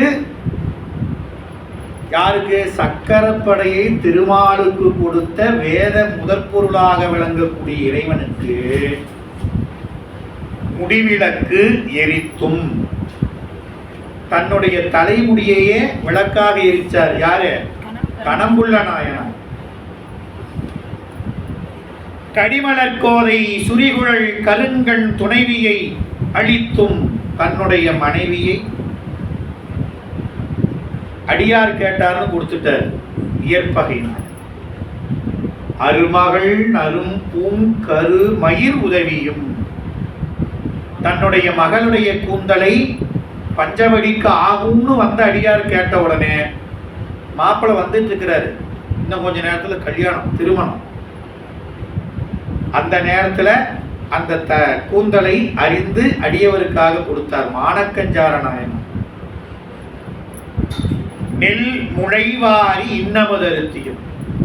இந்த நெல்லை விதைச்சி அது 3 மாசமோ 6 மாசமோ வளர்ந்து அது விளைஞ்சி அந்த நெல்மணி கிடைச்சாதான் அடுத்த சோறு அப்படிங்கிற நிலையில் பசியோடு வாடி இருந்த இளையான்குடி மாறனார் அடியாருக்கு அமுது செய்வதற்காக இனிமே விளையினாலும் சரின்னு சொல்லி வித்து, அந்த விளை முதல் வித்து சொல்லக்கூடிய அதை வாரி கொண்டு வந்து இன்னமுது ஆக்கி அறுத்திய இளையான்குடி மாறனார் கோவணம் நேர் தன்னை நிறுத்து கொடுத்தும், கோவணத்துக்கு நேரா தானும் தன்னுடைய மனைவியும் தன்னுடைய மகனும் ஏறி நின்று கோவணத்துக்கு நேராக தங்களையே கொடுத்த அமர்நீதி நாயனார்.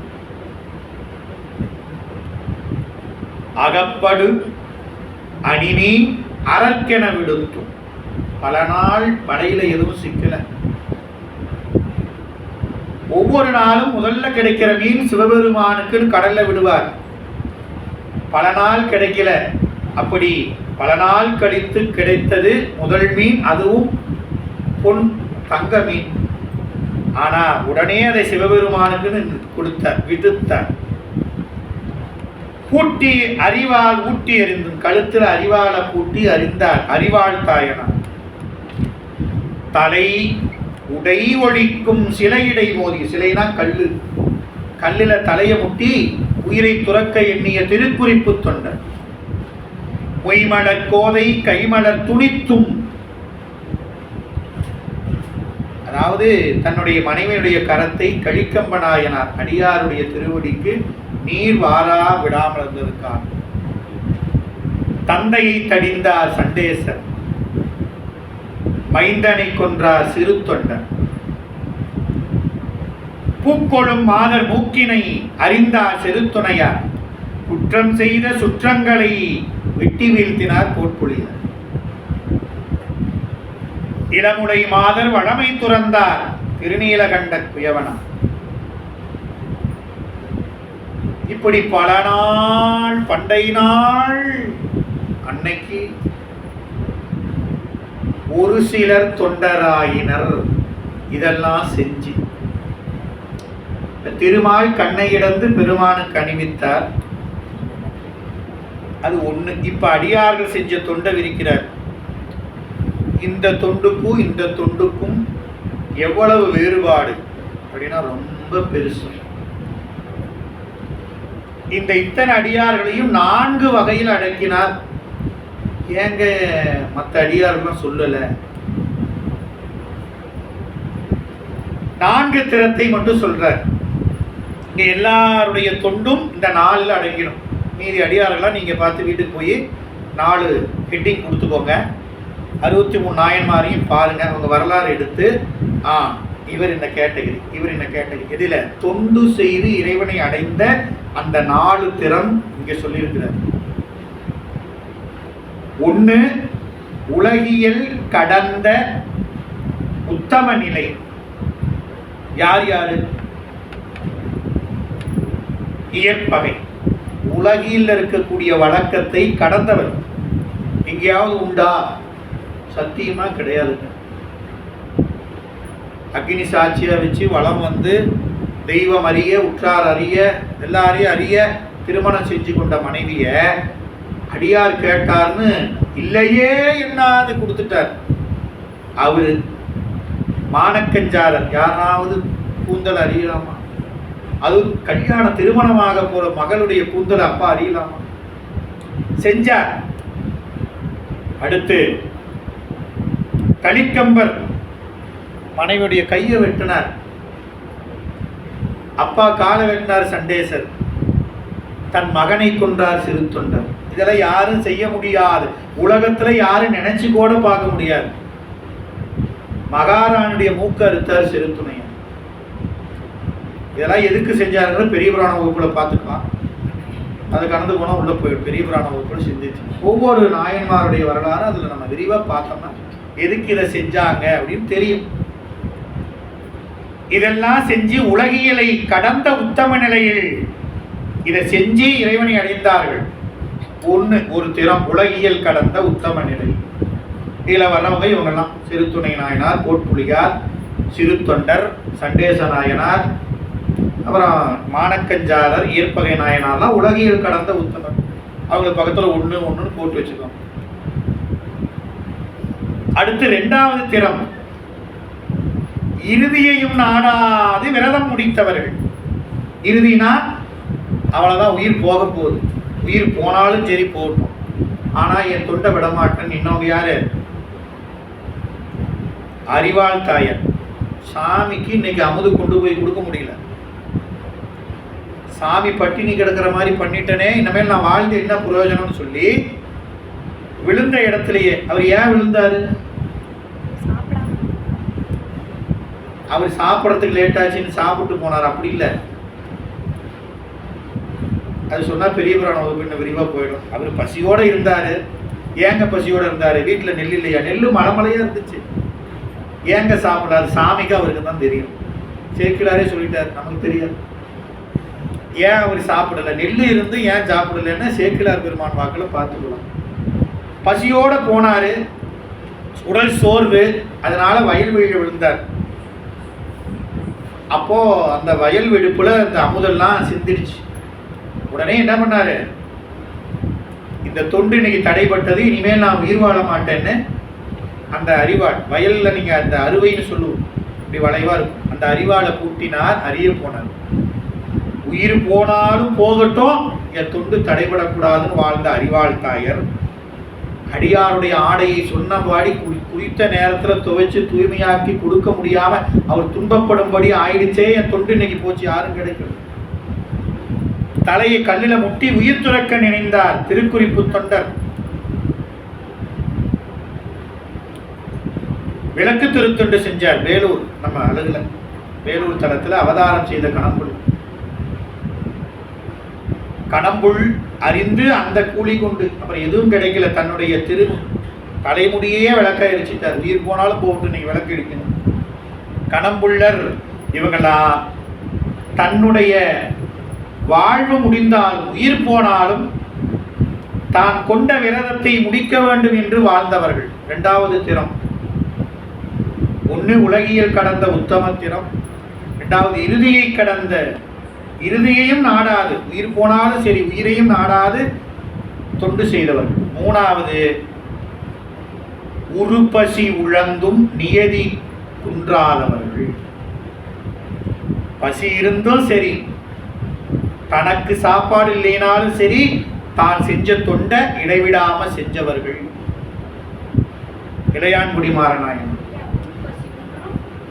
உரு பசி உழந்தும், தான் பசியோடு பட்டினியாக பல நாள் இருந்தாலும் தான் கொண்ட நியதி குறையாமல் வாழ்ந்தவர்கள். மூணாவது திறம் இளையான்குடி மாறனார். பசி, அடைமலை, நள்ளிரவு ஒரு அடியார் வரார். நினச்சி கூட நாம நீங்கள் நினச்சிங்கன்னா திடீர்னு ஒரு 12 மணிக்கு ஒரு அடியார் இங்கே வராருன்னு வச்சுக்கோங்க. நான் என்ன பண்ணுவேன்? சாமி வந்துட்டீங்க, கடையும் இல்லை ஒன்றும் இல்லை, எதையும் வாங்க முடியாது, கடையெல்லாம் ஜாத்திருப்பாங்கன்னு அப்படிதான் நான் சொல்லுவேனே தவிர. ஆனால் இளையான்குடிமார் என்ன பண்ணாரு? அந்த தொண்டனை செஞ்சார், இத்தனையும் கடந்து செஞ்சார். அதுக்கப்புறம் அதிபத்தர் பல நாள் ஒண்ணுமே இல்லை.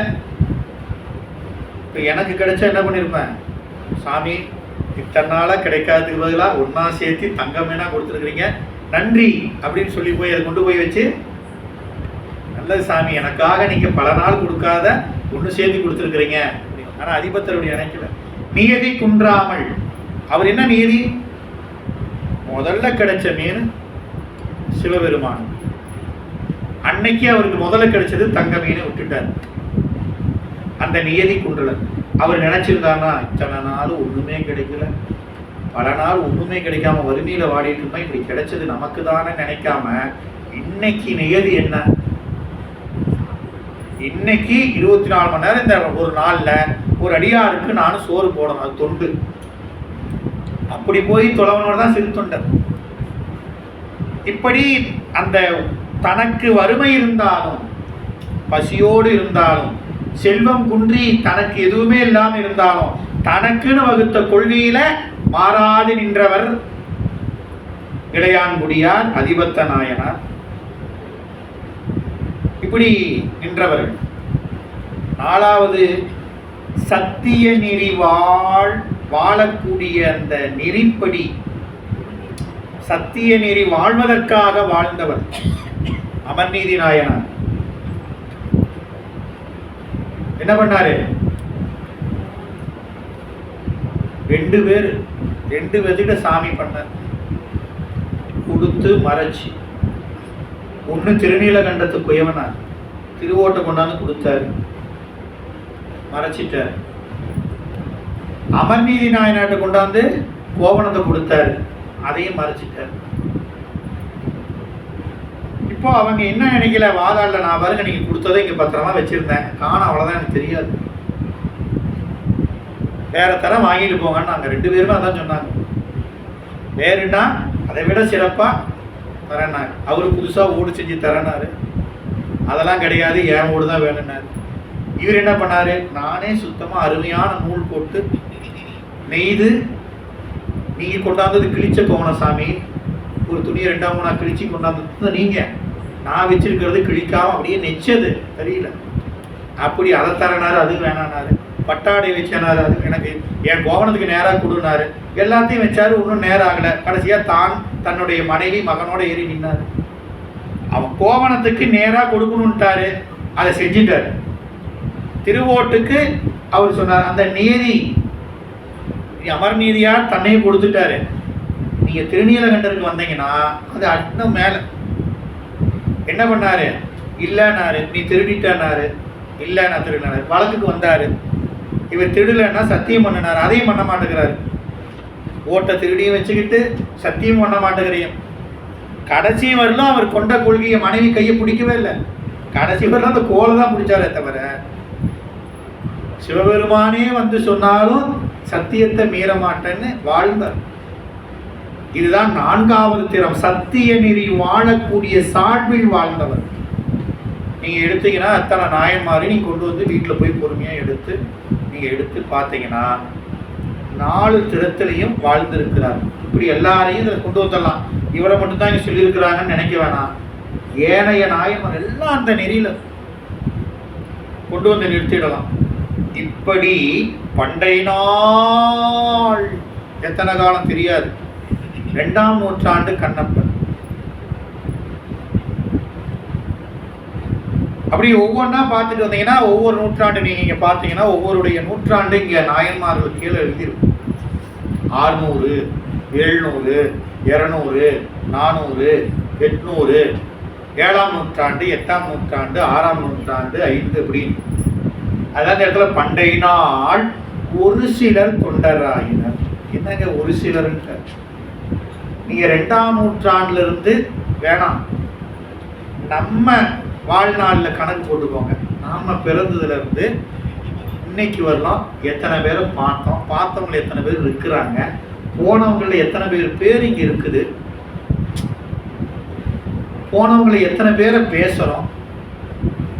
வேணாம், நம்ம வீட்டில் எடுத்துக்கோங்க, நம்ம அப்பா, அவருடைய அப்பா, அவருக்கு அப்பா, அவருக்கு அப்பா அப்படின்னு அங்கிருந்து கணக்கு போட்டீங்கன்னாவே தாத்தா பேர் தெரியுங்க, அவங்க தாத்தா பேர்லாம் தெரியாது. இந்த இடத்துல என்ன பொருள்னா, இப்படி எத்தனையோ பேர் வந்து மறைஞ்சிருக்கிறாங்க, எத்தனையோ பேர் பிறவிக்கு வந்தாங்க போனாங்க. ஆனால் எத்தனை இன்னைக்கு வாழக்கூடிய இந்திய மக்கள் தொகை எடுத்தீங்கன்னா எத்தனை கோடி? அப்படி நீங்க உலகத்துல எத்தனை ஜீவராசிகள், இப்படி எவ்வளவோ பேர் பிறவிக்கு வந்தாங்க, எத்தனை உயிர்கள் வந்துச்சு போச்சு. ஆனா அத்தனை உயிர்களும் தொண்டராச்சா இல்லை. ஒரு சிலர் நீங்க அந்த கணக்கு போட்டு எடுத்து பார்த்தீங்கன்னா ரொம்ப ரொம்ப குறைவு சதவிகிதம் அப்படின்னு. அத்தனை 1000 கோடி பேர் அப்படின்னா அதுல இன்னைக்கு 63 நாயன்மார்கள், 9 தொகையடியார், ஒரு சிலர் தொண்டராயினர்.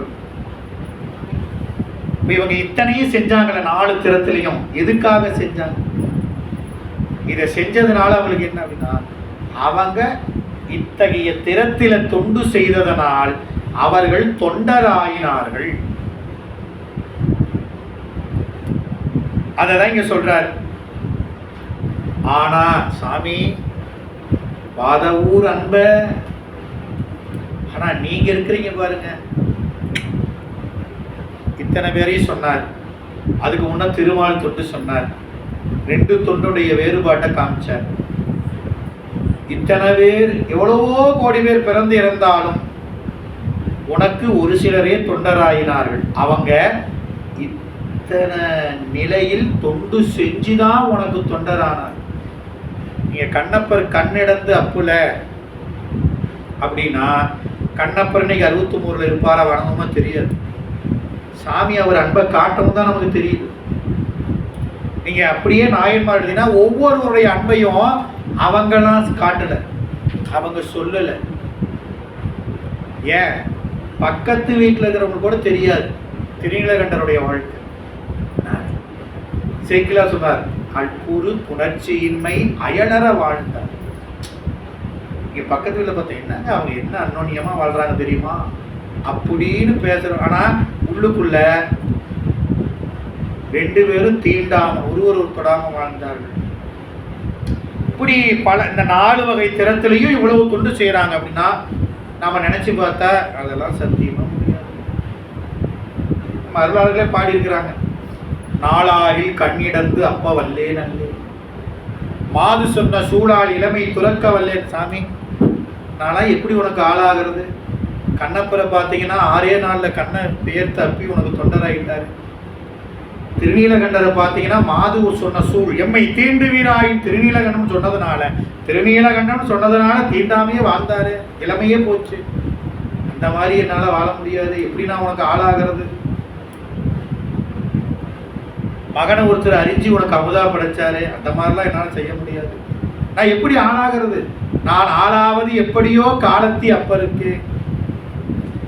அப்படி அவர்கள் தொண்டெல்லாம் அதுக்கு பேர் தான் தொண்டு. அதனாலதான் செயற்கரிய செயல்கள் செய்த பெரியோர் அப்படின்னு நாயன்மார்கள் சொல்றாங்க. இப்படி ஒரு சிலர் தொண்டராயினார்கள். இவ்வளவு தொண்டு செஞ்சு தன்னை வருத்தி உலகியலை கடந்து தன் உயிரையும் பொருட்படுத்தாது சத்தியத்தை பிழையாது 4 தரத்திலே உனக்கு தொண்டரானாங்க. திருமால் தன்னுடைய கண்ணை பெயர்த்து அப்பி உன்னுடைய சக்கரத்தை தொண்டு செஞ்சார். அங்க ஒண்ணு இந்த தொண்டு. ஆனா இதையெல்லாம் விட உங்களுடைய நிலை அப்படின்னு மாணிக்க வாசகர் சொன்னார், வாதவூர் அன்ப பாடும் பணி நீ கூடும் பொருட்டு, நீ பாடும் பணி கூடும் பொருட்டு. மதுரை மாநகரில் குதிரை மாறியும் விண்புகழ் முடிமிசை மண்பொறை சுமந்தும்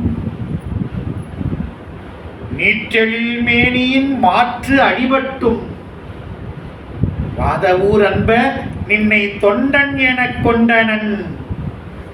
யாரு? இருக்கும் அடுக்கள் அரக்கன் எடுப்ப முளை பொற வரை ஒரு ஒய்பின் மலைமகள் தழுவ மனமகிழ்வோனே நின்னை தொண்டன் எனக் கொண்டனன். பாடும்பணி நீ கூடும் பொருட்டு தொண்டன் எனக் கொண்டான். திருமால் செஞ்ச தொண்டு. ஒரு சிலர் தொண்டரானார்கள் சொன்னாரே, அவங்க செஞ்ச தொண்டு. இவங்கெல்லாம் தொண்டு செஞ்சு தொண்டரானாங்க. ஆனா பெருமானே நீங்க சாமி வந்து உங்களுக்காக தொண்டு செஞ்சு உங்களை தொண்டனாக்கிட்டார். எவ்வளவு நுட்பம் அருமையா சொல்லியிருக்கிறார். மணிவாசகருடைய திறமை. ஏன் பெரிய புராணத்துல சேர்க்கிறார் சொல்லல மணிவாசகர் அப்படின்னு கேள்வி இருக்கிறவங்களுக்கு இது ஒரு சுவையான பகுதி. தொண்டர்களை, தொண்டர் புராணங்கிறது என்ன அப்படின்னா இறைவன் தலைவன். அந்த சிவபெருமான் ஒவ்வொரு தொண்டரையும் தானே வந்து தேர்ந்து எடுத்தார். அதான் தொண்டர் புராணம். ஏன் அவர் வந்து காட்டலினா நமக்கு தெரியாது. ஏங்க அறிவாள் தாயினார் சாப்பிடாம இருந்தாரு தெரியாது. ஒரு நாள் இதை காட்டவும் தான் தெரியுது. ஐயோ இப்படி ஒரு வாழ்க்கையா, அறிவாள் தாயினார் இப்படி வாழ்ந்திருக்கிறாரா, இது தெரியாம போச்சே. இனிமேனாச்சா சாமிக்கு ஒரு மூட்டை அரிசி வாங்கினா ஒரு பொடியாச்சும் எடுத்து வைக்கணும் அப்படிங்கிற அறிவு நமக்கு வரும் இல்லைன்னா. எனக்கு திருவிழக்கு எரிச்சார் கும்பிளிக்கலை நாயனார்.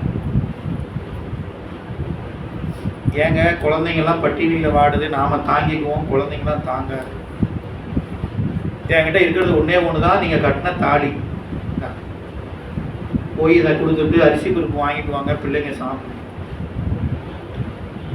சரின்னு வாங்கிட்டு போனார். வெளியே வந்து கொஞ்சம் தூரம் கடந்த உடனே, மனைவி காது கேட்காத அளவுக்கு தூரம் கடந்த உடனே குங்குளியம்னு வந்தாரு கூட. அப்படியே தாலியை கொடுத்தாரு, குங்குளியத்தை வாங்கிட்டு கோயிலுக்கு போயிட்டார். சாமி நீ பார்த்துக்கப்பா அவங்கள அப்படின்ட்டு அங்கே போய் குங்குளிய தொண்டு செஞ்சார். அப்புறம் ஐயோ வீட்டுக்கு போகணுமே என்னாச்சோ தெரியலையேன்ட்டு வந்தாராம். வந்து பார்த்தா இல்லத்தில் சென்று உட்கார்ந்து சேக்கிலார் சொல்றார். இதை இறைவன் காட்டலைன்னா, ஓ இறைவன் நமக்கு கொடுத்த இந்த உடம்பு, இந்த வாழ்க்கை, இந்த பொருள் எல்லா இறைவன் நமக்காக கொடுத்துருக்கிறானே, அவனுக்கு நாம என்ன செய்ய முடியும்? ஒண்ணுமே செய்ய முடியாது. ஏன்? நம்மளால ஒன்றும் செய்ய முடியாது. அவன் கொடுத்ததை கொண்டு நாம செய்யலாம்.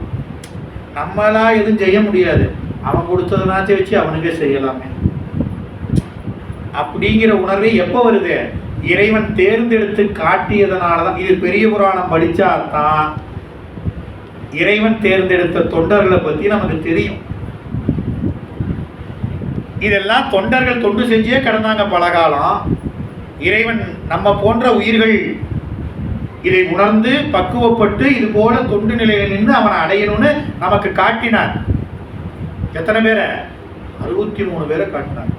அதுங்க உங்களுக்கு இதெல்லாம் கண்டிஷன்லாம் கிடையாது, நிபந்தனைலாம் கிடையாது.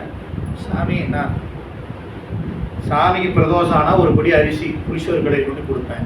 சரி, ஏங்க நீ புளிசோறு வரல? அவர் இல்லைங்க, அவ்வளோதான். என்னாச்சு? அவ்வளோதாங்க, அவர் போயிட்டார். எங்க? ஏன் நீ புளிசோறு வரலன்னா அவர் இல்லை. இதுதான் தொண்டு. அப்படி இருக்கிறது தொண்டு. நீங்கள் எது வேணாலும் எடுத்துக்கோங்க. சார் நான் மலர் வாங்கி இல்லை நான் சாமிக்கு விளக்கு போடுவோங்க. சரி, இப்படி எதா இருந்தாலும் நான் சாமியுடைய ஆடையை துவைச்சு கொடுப்பேன். எதானாலும் சரி, ஏதோ ஒன்று. இதை எத்தனையும் காமிச்சார். இது நம்ம சமயத்தில் மட்டும்தான் உண்டுங்க. நீங்கள் இதை விட்டு வேறு பக்கம் போனீங்கன்னா எல்லாம் கண்டிஷன் தான். நீ வந்தனா இத்தனை மணிக்கு வரணும், இத்தனை தடவை இறைவனை தொடணும், இன்னைக்கு பண்ணணும், அதை பண்ணணும்னா என்னது விதிக்கப்பட்டது. நம்ம சமயத்தில் அதெல்லாம் இல்லை. சாமி என்ன பண்ணிட்டாரு? கடிவாளம்லாம் போடாமல் ஓடுன்னு விட்டாரு. என்ன ஆயிடுச்சு? அந்த சுதந்திரம் தறிகட்டு ஓட வச்சிருச்சு. சாமி எப்போ வேணாலும் கும்பிடலான்னாரு. எப்பயுமே கும்பிடாம விட்டாச்சு. எப்படி வேணாலும் தொண்டு செய்யலான்னாரு. எப்படியுமே தொண்டு செய்யாம விட்டான். இறைவன் இப்படி என்ன சொன்ன? நமக்கு சுதந்திரத்தை கையில் கொடுத்தாரு. இருந்தாப்பா நீ உங்ககிட்ட இருக்குது, உனக்கு இத்தனை சாய்ஸ். 1 2 இல்லை, 63 பேரை காமிச்சிருக்கிறேன். அதெல்லாம் என்னால் முடியாதுங்க. வந்தால் ஒரு பாட்டு பாடுவேன் சாமிக்கு. பாடு, அதுவும் தொண்டு தான். எனக்கு தெரியாதுங்க. வந்தான்னு எனக்கு 108 தடவை சிவாய நமன் தான் சொல்லுவேன். எனக்கு பாடலாம் தெரியாது. அதுவும் தொண்டு தான். நான் முடியாதுங்க. எங்கேயாவது சொற்பொழிவு வகுப்புலாம் போய் கேட்பாங்க. அதுவும் தொண்டு தான். நான் தெரிஞ்சுக்கிட்ட 4 பேருக்கு சொல்லுவேங்க. அதுவும் தொண்டு தான். எல்லாமே தொண்டு தான். எப்பன்னா தொடர்ந்து செஞ்சா அதுக்கு பேர் தொண்டு. இப்படி 63 பேரை இறைவன் தேர்ந்தெடுத்தான். தொண்டு செய்தவர்களை தேர்ந்தெடுத்தான். இங்க இவர்கிட்ட வந்தீங்கன்னா மணிவாசக பெருமான் எப்படி அப்படின்னீங்கன்னா அருமையா சிவபிரகாச சாமிகள் சொல்றாரு பாருங்க. சாமி சிவபெருமான் உங்களை எதுக்குங்க? உங்களுக்காக வந்து இத்தனை வேலை செஞ்சார். என்னென்ன செஞ்சார்? 1, மதுரை மாநகரில் குதிரை மாறி குதிரையை ஓட்டிக்கிட்டு இவரே வந்தார். கைலாயத்தில் எத்தனையோ பூதகண கோட்டை இருக்குது. ஒவ்வொரு பூதகணத்துக்கும் தனித்தனியா தலைவர். போங்கடானா அவங்க வந்து கொடுத்துட்டு போறாங்க. அவரே வந்தார். யாரு? சிவ. அவரே வந்தாருங்க. யாரு? அவரே வா. முக்கட் பரஞ்சோதியே வந்துட்டாரா? அதை நினைச்சுதான் மணிவாசகர் அழுகிறார். 2, விண்புகழ் முடி. பிரம்மா போய் பறந்து பறந்து மேல போனாரு. காண முடியாத முடி. அப்பேற்பட்ட திருமுடி சிவபெருமானுடைய திருமுடி எப்பேற்பட்டதுங்க. அதுல என்னென்ன இருக்குது? சாமி இந்த முடியை பார்க்க மாட்டோமான்னு பிரம்மா தவக்கணும். பின்தாள் சடையான், பிறையும் கங்கையும் பாம்பையும் கொன்றையும் தனையும் சூடியிருந்தார். அற்புதமான அந்த பிஞக கோலமுடைய சடை, அந்த சடை முடிக்கு மேல மண்ணை தூக்கி சுமந்தாருங்க.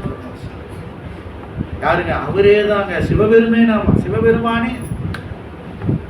பேர்பட்ட முடி திகழக்கூடிய பெருமான் அந்த முடி மேல கூடையில மண்ணை சுமந்தார். மதுரையில் 3 நீற்றெழில் மேனியின். இதெல்லாம் விட இன்னொன்னு என்ன தெரியுமா? அப்படியே திருநீரு கோலம் நிறைந்த அற்புதமான அந்த எழிலார்ந்த திருமேனியில மாற்று அடிபட்டார். யாருங்க? சிவபெருமான். யாருக்காக? மணிவாசகரை தொண்டன் என கொள்வதற்காக. எதுக்குங்க அவர் தொண்டனாக்கணும்? வாதவூர் அன்ப நீ பாடும் பணி கூடும் பொருட்டு தொண்டனாக கொண்டார். சிவபெருமான் எதுக்கு இந்த 3 வேலையை செஞ்சார்? யாரா செய்ய முடியுமா? நினைச்சு பாருங்க, யாராவது செய்ய முடியுமா? முடியாது. நீங்க நல்லா ஒண்ணு நம்ம நினைச்சு பார்த்தோம்னா எப்ப அது முடியும்னா, அன்பு மிகுந்திருந்தாதான் முடியும். நம்ம வீட்டுல நம்ம வாழ்றோம், அப்ப நம்ம வீட்டுல நம்மளோட வாழக்கூடிய நாம் அன்பு வச்சிருக்கிறவங்களுக்கு ஒரு துன்பமோ ஏதோ நினைக்கிறப்போ அது நடக்கும் பொழுது அவர்களுக்கு என்ன அந்த துன்பத்தை போக்குவதற்கோ இல்லை பண்றதுக்கோ நாம் என்ன நினைப்போம்? எந்த ஒரு பிரதிபலனும் எதையும் கருதாம அது என்னிடையாவது அந்த துன்பத்தை மாற்ற நினைப்போம். தாயினுடைய தலையன்பு முன்பு நிற்குமோன்னு எரிபத்த நாயனார் புராணத்துல சேர்க்கிறார் சொல்றாரு. யானையை எதிர்த்து எரிபத்த நாயனார் வெட்டி வீழ்த்தக்கூடிய இடத்துல சொல்றாரு. எங்க யானை எவ்வளவு பெருசு, அது மதம் பிடிச்ச யானை, பட்டத்து யானை, அதை எதிர்த்து போராட முடியுமா? நாம யானையை பார்த்தாவே நடுக்கும். அது மதம் பிடிச்ச யானை. ஆனா எரிபத்த நாயனாருக்கு தாயை காட்டிலும் அன்பு இருந்ததாம். எது? தொண்டு, அடியார் மீது. அதனால அந்த அச்சமெல்லாம் போயிடுச்சு. அதுபோல அன்பு இறைவன் மணிவாசக பெருமானை பாடணும்னு நினைச்சார். மணிவாசகர் பாடணுங்கிறதுக்காக மதுரையில குதிரை சேவகனா வந்தாரு. மதுரையினுடைய அந்த வைகை கரையில மண்ணை சுமந்தாரு. பாண்டிய மன்னனிடத்துல மாற்று அடிபட்டார். நின்னை தொண்டன் என கொண்டனன். யாரு? இருக்கும் அடுக்கள் அரக்கன் எடுப்ப முளைப்புற வரைபொரு முயம்பின் மழைமகள் தழுவ மணமகிழ்ந்தவன். இங்கேயும் போக வடிவத்தை தான் சொல்ற. யாரு தொண்டா கொண்டார்? இறைவன். அந்த இறைவனை சொல்றாரு இருக்கும் அடுக்கள். அடுக்கள்னா மலை. கைலாய மலையை ராவணன் அரக்கன் எடுக்கிறான். இந்த ராவணன் பிரம்மாவிடத்துல பெரிய வரம் பெற்றான். இப்படி வரம் பெற்று எல்லா தேவ உலகத்துல ஒவ்வொரு உலகத்துக்கும் போறார். குபேர லோகத்துக்கு போறார், இந்திர லோகத்துக்கு போறான், எல்லாத்தையும் வெல்றான். அவங்களுடைய உடைமையெல்லாம் தன்வசமாக்கி கொள்றான். அப்படி தன்வசமாக்கி கொண்டது குபேரனுடைய உட்பக விமானங்கிற தேர். குபேரனுடைய விமானத்தை தன்வசமாக்கி கொண்டு அதுல ஆகாயத்துல பயணிக்கிறான் ராவணன். போற வழியில ஒரு மலை இருக்குது. இந்த மலை எதுன்னு தெரிந்து கொள்ளக்கூடிய அந்த பக்குவமோ உணர்வோ அறிவோ சிந்தனையோ அதை பார்க்கும் பொழுதே கசி வந்திருக்கணும்ல. வரல. என்ன பண்றது? ஏன் அப்படின்னா அவனை ஒரு திரை மறைச்சிருக்குது. கண்ணில் புற விழுந்துட்டா என்ன ஆயிடும் தெரியாது. அந்த திரை தான் அறியாமை, ஆணவ மலம் என்று சொல்லக்கூடிய அந்த திரை அவன் அறிவை மறைச்சிருந்தது. செருக்கு, அகங்காரம். அதனால என்ன நினைச்சான், நான் போற வழியில இந்த மலை இருக்கிறதா, மலையை சுத்தி போலான்னு நினைக்காம மலையை பெயர்த்து வேற பக்கம் வச்சுட்டு அந்த வழியை தான் போவான்னு பெயர்த்தான். அப்பயே நந்தி தேவர் சொல்றார், நந்திய பெருமான், சிவபெருமான் உரையக்கூடிய கையிலை மலை இந்த வளம் வந்து போனா உனக்கு புண்ணியம். யாரு மலையா இருந்தா எனக்கு என்ன, நான் போற வழியில இருக்கக்கூடாது. எவ்வளவு செருக்கு. அந்த நந்தி தேவர் சொன்ன அந்த மொழியையும் இகழ்ந்து கையிலை மலையை பெயர்த்தான். சிவபெருமான் உட்கார்ந்துருக்காரு, பக்கத்துல அம்மா. உடனே முளை புற வரைமுறு மொயம்பின் மலைமகள் தழுவு அப்படி நடுங்குது கைலாய மலை. உடனே உமையம்மை சிவபெருமானை தழுவிக்கொண்டார். தழுவிக்கொண்டோடனே சிவபெருமான் என்ன பண்ணாரா, மனமகிழ்வோன். இப்படி மனமகிழ்ந்தவன், அந்த மனமகிழ்ந்தவன் மணிவாசகர் பாடுவதற்காக அவரை தொண்டனாக கொண்டார். எப்படி கொண்டாரு? 63 போல வந்து தேர்ந்தெடுத்தலாம் இல்லைங்க, தானே வந்து மண் சுமந்தார், தானே வந்து குதிரை சேவகனாக வந்தார், தானே வந்து தன்னுடைய உடம்புல பிறப்படிப்பட்டார். இதை போல வேற யாருக்கும் சாமி செய்யல. இதான் மணிவாசனுடைய திறம். இப்ப ஏங்க ஒரு 63ல சேக்கிழார் பாடல, திருத்தொண்ட தொகையில பாடல, திருத்தொண்டர் அந்தாதியில பாடல அப்படின்னா, சிவபெருமான் தொண்டு செய்தவர்களை தேர்ந்து எடுத்தது தொண்டர் புராணம். சிவபெருமான் தானே வந்து தொண்டு செய்து தொண்டனாக கொண்டது மணிவாசக பெருமானை என்ற சிந்தனையோடு இந்த வகுப்பை இந்த அளவில் நிறைவு செய்து தொடர்ந்து இருக்கக்கூடிய பகுதி அடுத்த வகுப்புல சிந்திப்போம். காவாய் கனகத்திரளே போற்றி, கைலை மலையானே போற்றி போற்றி, செம்மை நலம் அறியாத சிதடருடும் திரிவேணி உம்மை மலம் அறிவேத்து முதலாய முதல்வந்தான் நம்மையும் ஓர் பொருளாக்கி நாய் சிவிகை ஏற்றுவித்த அம்மை எனக்கு அருளியவாறு ஆர்பெறுவார் அச்சோவே, ஆர்பெறுவார் அச்சோவே, ஆர்பெறுவார் அச்சோவே. வான்முகில் வளாது பெய்க, மலிவளம் சுரக்க, மன்னன் கோன்முறை அரசு செய்க, குறைவிலா உயிர்கள் வாழ்க, நான்மறை அறங்கள் ஓங்க, நல்தவம் வேள்வி மல்க, மேன்மைக்குள் சைவ நீதி விளங்குக உலகமெல்லாம், மேன்மைக்குள் சைவ நீதி விளங்குக உலகமெல்லாம், மேன்மைக்குள் சைவ நீதி விளங்குக உலகம் எல்லாம். தென்னாடுடைய சிவனே போற்றி, நாட்டவர்க்கும் இறைவா போற்றி, அழுது அடியடைந்த இன்ப மணிவாசக பெருமான் மலரடிகள் போற்றி போற்றி, அருள்தரும் கருந்தார் குழலியம்மையுடனாகிய அக்னிபுரீஸ்வரர் மலரடிகள் போற்றி போற்றி, அருள்தரும் ஏலவார் குழலியம்மையுடனாகிய நிறை காசி ஆரணிய பெருமான் மலரடிகள் போற்றி போற்றி.